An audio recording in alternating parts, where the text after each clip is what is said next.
All right, guys. So we just went to the early premiere for Jordan Peele's new movie, Nope. It was something. We're going to talk about that. But before I do, I got my boy Tony with me. What's up? Well-rounded, very educated when it comes to cinema, movies, everything you want to know. He's your guy. You, in fact, went to school for that, correct? Yes, I did.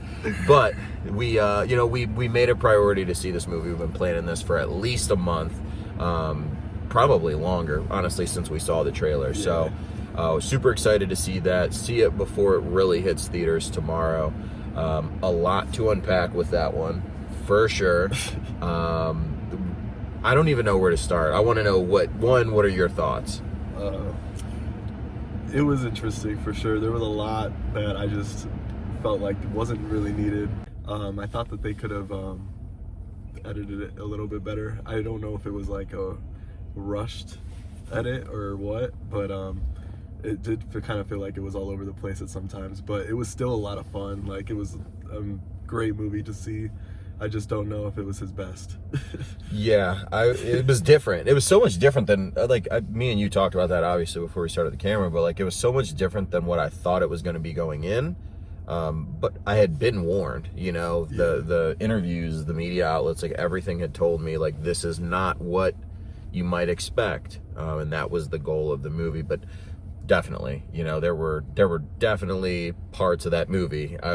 At first I was like, is this going to be like a slow burn? Like, what is going on? It just didn't start like how I thought it was going to start. Yeah, and there was just, a lot of moments where I had to question it. And I'm hoping once this is out and, the world gets to see it and the internet kind of takes over, that we can piece some of these parts together, because we obviously don't want to ruin anything. But yeah, it's a strange movie. There was just a lot of character exposition I wish that they would have had a little bit more of. Just a lot of events that happened and whatnot in the movie. I just didn't feel connected to the characters, so I didn't really care what happened. But that might have been they did feel disposable. It was whatever. I didn't care. Yeah. But I even sometimes the main characters, even Daniel Kaluuya and Keke Palmer, and sometimes I just really didn't. I mean, I was more excited to see what happened to them, but I didn't really care. Yeah, and they're for sure. One, Keke Palmer, amazing, great. Amazing. The acting was awesome. The acting was great. She was anytime I've seen Keke Palmer on screen, I feel like she was everything at once. I was like, what is going on?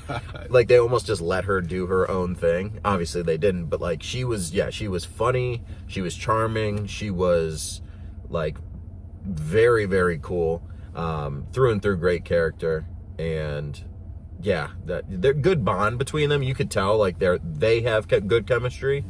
Well, I worked with Daniel Kaluuya previously on Judas and the Black Messiah when it was casting here, and which was in Cleveland, right? Yeah, and he's just a cool dude, and he's very easy to talk to. So I feel like chemistry wise, that was probably very easy for them. That's why I feel like Jordan Peele picks him so much, is because he's actually a great person too, as well as a great actor. So this was awesome. His performance was great too.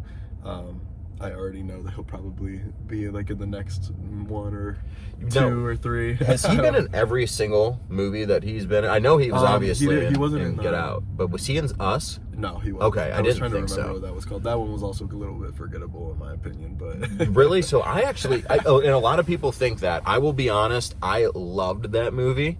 But similar to this, I saw it at Crocker. I was super engaged, but there was also there was an understandable storyline that I don't think I got with this one. Yeah. Something that I picked up on almost immediately. So for me, that's easy. Yeah, I felt like they kind of just had this one a little bit all over the place. I don't know if it was supposed to be, or like I said, I don't know if it was a rushed edit job. I know sometimes being in film distribution, I know that some movies go through last minute edits sometimes, and just to meet that deadline. Yeah, and it's really not what they want, and they don't want to push it because of all the marketing or whatnot they've spent. So it could have really been anything, and honestly it could have actually been edited like that. It could have actually for been, that reason. Yeah, it could have been actually how he wanted it.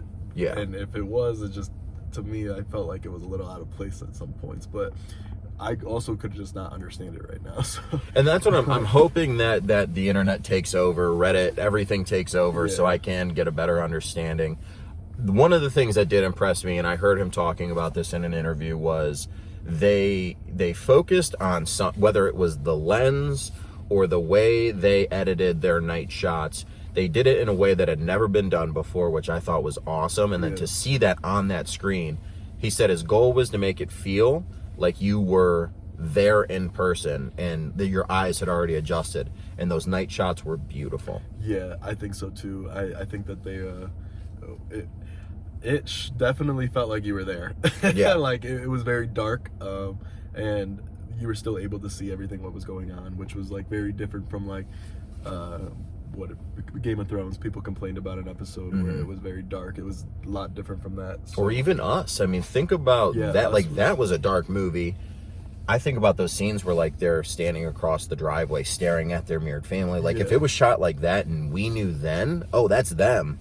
It would have been crazy. Obviously, you find out like 5 minutes later in that movie, but still, very cool. I think that alone can change cinema for years to come. The shots were dark, but they felt a little bit more blue. Like you were able to see it was out of the sky. Like they pulled those blues out.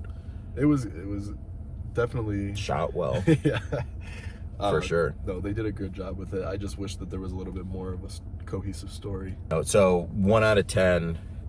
I'm not gonna say, you don't even have to categorize this as horror, because I don't know if I necessarily would. 1 through 10, what would you rate this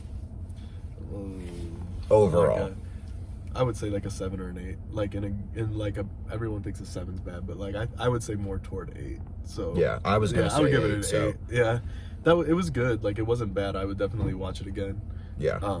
Mostly because I will just want to watch it again, take it all in again. Yeah. Now that I know kind of what happens, but yeah, it was. I'll probably buy it too. Yeah.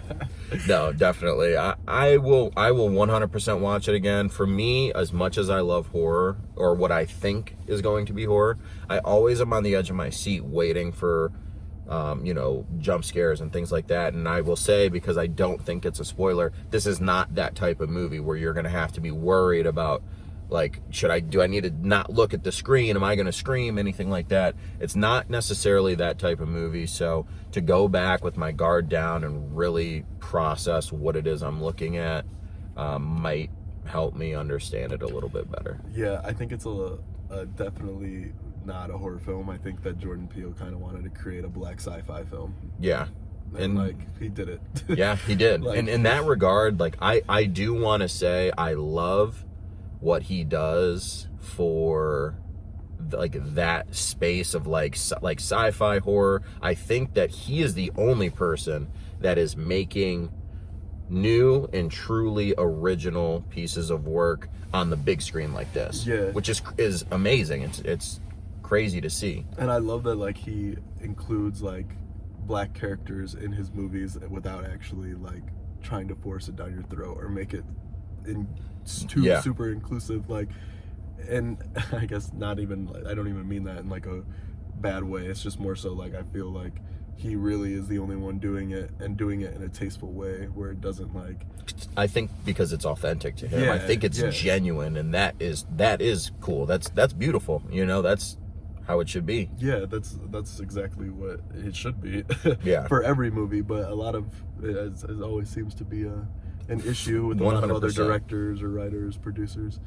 And I think, I don't know how he feels about it necessarily. I don't know if I've ever really heard him speak about it. But with the lead role usually being a black lead, I mean, it always has been in any of his movies. You're right. He does not jam anything down your throat. He doesn't jam the storyline. He jams nothing down your throat. He just simply creates it and leaves it up to you to kind of process what it is you're taking in and what pieces you want to take in of that work. So yeah, and I feel like a lot of time, like, people complain about especially with movies with black leads, like a lot of them being like trauma films or whatnot, and it's just like he doesn't do that. It's just not his style, and I mean that we shouldn't make continue to make movies about like oppressive things, but Yeah. that's just my opinion. I feel like he's doing a great job making his very original content and not using like, you know, black trauma to like profit. It's just his race is original still content. very much present, though. Yeah, I will yeah. say, like, but not in that, not in that way. sense. I like, that's what I like. Yes. I loved about it. Like, it's just like, wow, you made a movie and like you have these black leads and they're like amazing. Yeah, And that you is used Keke awesome. Palmer, and people haven't used Keke Palmer in how long? I love Keke Palmer, though. Keke Palmer is great. She Like, did. She was killed amazing. it too. She was awesome. Yeah, no, she definitely killed it. I'll vote. Yeah, I'll go 8 out of 10 on that one for sure. I would definitely suggest you see this in theaters, take it in, let me know what you think, and then we'll kind of see what the internet says. Yeah. We'll see what the interviews post release are, and we'll take it from there, guys. You got anything else? Nope. I just 8 out of 10. Appreciate you, dog. Yeah, for sure, man.